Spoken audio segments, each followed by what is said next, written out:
ഇതിപ്പോ അമ്മച്ചി ഉണ്ടാക്കണ പോലെ തന്നെ ഉണ്ടല്ലോ.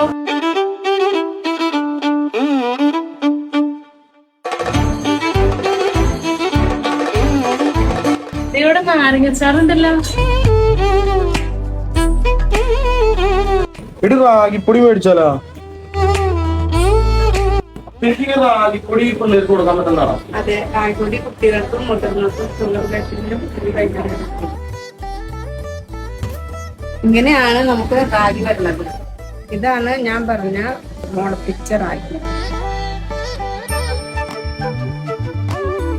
ഈ റാഗി ഞങ്ങൾ കഴുകി വയ്ക്കും. മുള വന്നു കഴിയുമ്പോൾ പൊടിച്ച് പറക്കും.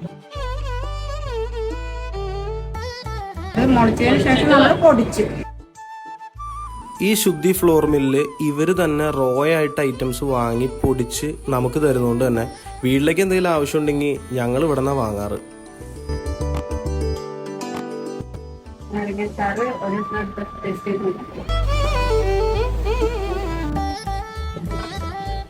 ഇതിപ്പോ അമ്മച്ചി ഉണ്ടാക്കണ പോലെ തന്നെ ഉണ്ടല്ലോ. ഒരു വീട്ടിലേക്ക് വേണ്ട എല്ലാത്തരം മസാലപ്പൊടികളും ധാന്യപ്പൊടികളും വെളിച്ചെണ്ണയും അച്ചാറും ഒക്കെ നമുക്ക് ഇവിടുന്ന് കിട്ടും. അങ്കമാലി മഞ്ഞപ്ര റൂട്ടില് മൂപ്പങ്കോലയ്ക്കാണ് ഈ കുഞ്ഞു മില്ലിന്റെ സ്പോട്ട്.